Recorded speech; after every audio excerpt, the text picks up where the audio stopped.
We all crave peace. It's a universal desire that transcends cultures and backgrounds. It's a fundamental human longing, deeply rooted in our need for harmony and balance. We want to move through the world with a sense of ease, unburdened by unnecessary stress and emotional turmoil.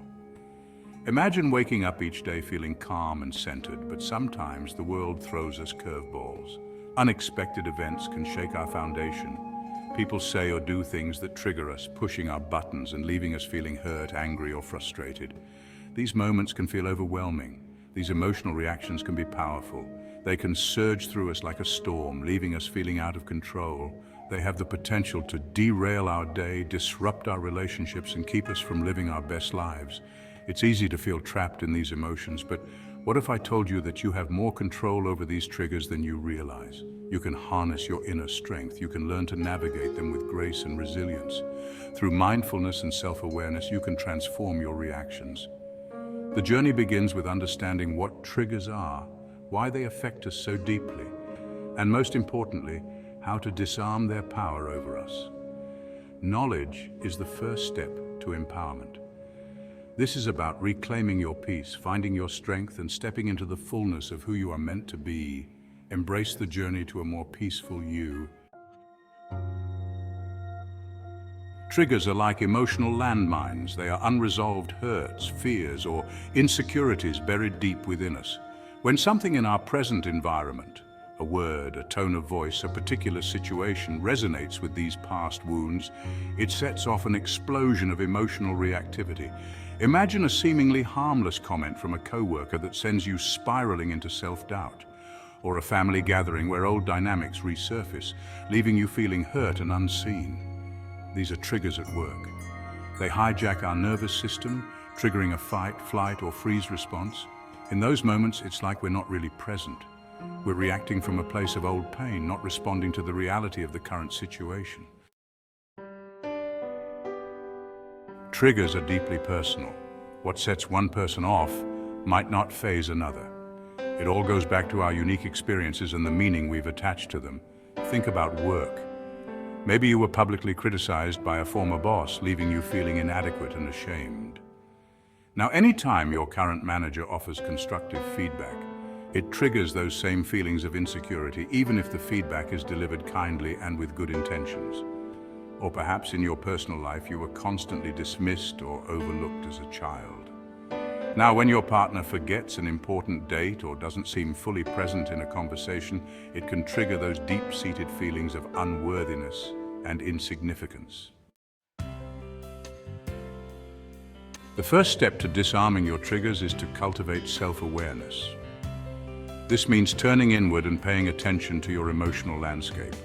Start noticing the situations, people, or even thoughts that tend to provoke a strong emotional reaction in you.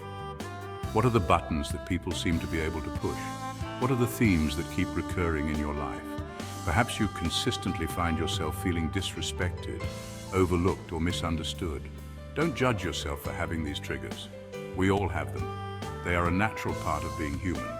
The key is to meet them with curiosity and compassion rather than judgment or shame. Section 5. Recognizing your triggers.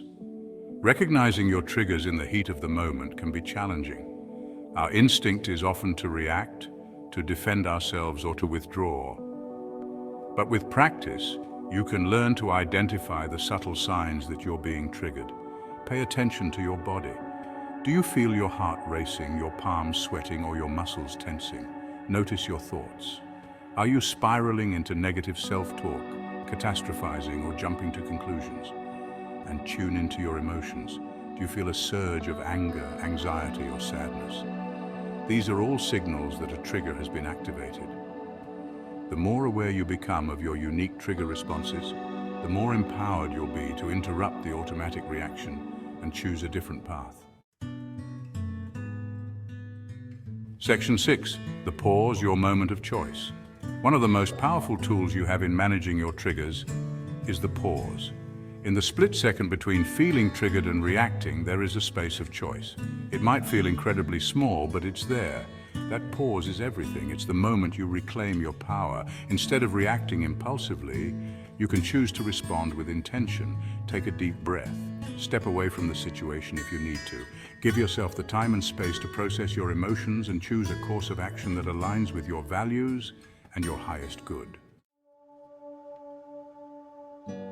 Section 7. Reframing, shifting your perspective. Our triggers often stem from the stories we tell ourselves about the situations and people around us. We might misinterpret someone's intentions, assuming the worst, or personalize their actions, believing that everything is about us. Reframing is about challenging these stories and choosing to see things from a different perspective. Maybe that co-worker who made the offhand comment was simply having a bad day. Perhaps your partner who forgot your anniversary is feeling overwhelmed at work and didn't intend to hurt you. This isn't about making excuses for others' behavior. It's about giving them the benefit of the doubt and choosing to see the situation with more compassion and understanding. Section 8. Emotional healing, compassion and forgiveness. Many of our triggers are rooted in past hurts that haven't fully healed. These unresolved issues often stem from experiences that left a significant impact on our emotional well-being. We carry these wounds with us, and they color our perceptions and reactions in the present moment. They influence how we interact with others and how we see ourselves. Emotional healing is a process.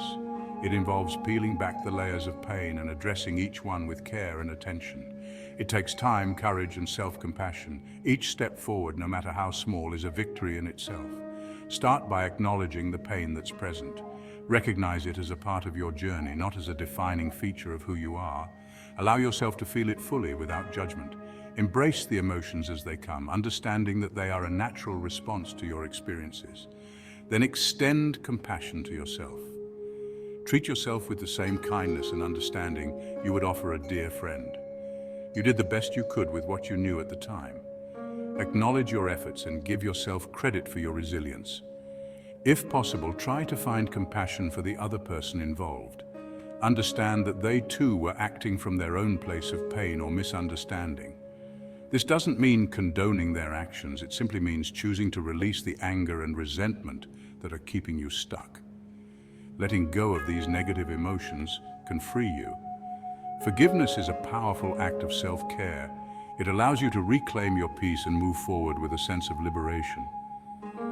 It doesn't mean forgetting or condoning. It means releasing yourself from the grip of the past so that you can move forward with a lighter heart. Embrace the freedom that comes with forgiveness and let it guide you to a more peaceful future. Section 9. Setting boundaries for protection. Boundaries are essential for protecting your emotional well-being. They are the limits we set to define what we will and will not tolerate in our relationships and interactions. This might mean saying no to requests that drain your energy, limiting contact with people who consistently trigger you, or speaking up when your needs are not being met.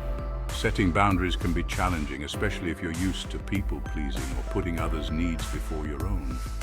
But remember, saying no to what you don't want creates space for you to say yes to what you do want.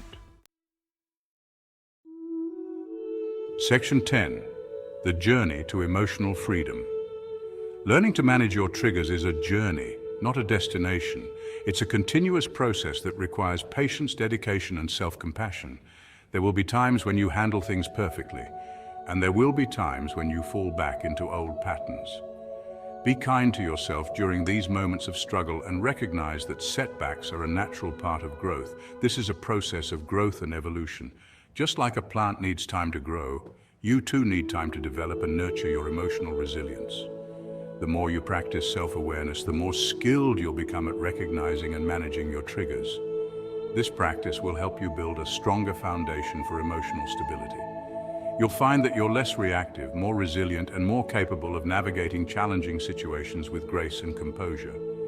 Over time, these skills will become second nature. Remember, you are worthy of peace. You deserve to feel calm and centered, no matter what life throws your way. You deserve to experience life with a sense of ease and joy. Embrace the moments of happiness and let them fill your heart with positivity. By understanding your triggers and developing healthy coping mechanisms, you can reclaim your power, step into your strength, and create a life that feels aligned, authentic, and free. This journey is about finding your true self and living in harmony with your inner peace. Section 11, Embracing the Journey Ahead. Thank you for being part of this amazing journey with First Lady Speaks. As we conclude our exploration into managing emotional triggers, remember that this journey doesn't end here. It's a lifelong voyage of self-discovery, growth, and transformation. Every step you take, no matter how small, brings you closer to a more peaceful and centered version of yourself. Embrace the lessons you've learned and carry them with you as you navigate the complexities of life. Cherish the moments of clarity and self-awareness, and be gentle with yourself during times of struggle. Your journey is unique, and it's important to honor your own pace and process. By continuing to practice self-awareness, compassion, and forgiveness, you empower yourself to live a life filled with emotional freedom and joy. Remember, you are not alone. We are all on this journey together, supporting and uplifting one another. Thank you for being part of this amazing journey with First Lady Speaks. Until next time, take care of yourself, nurture your inner peace, and continue to embrace the journey ahead. End of the video.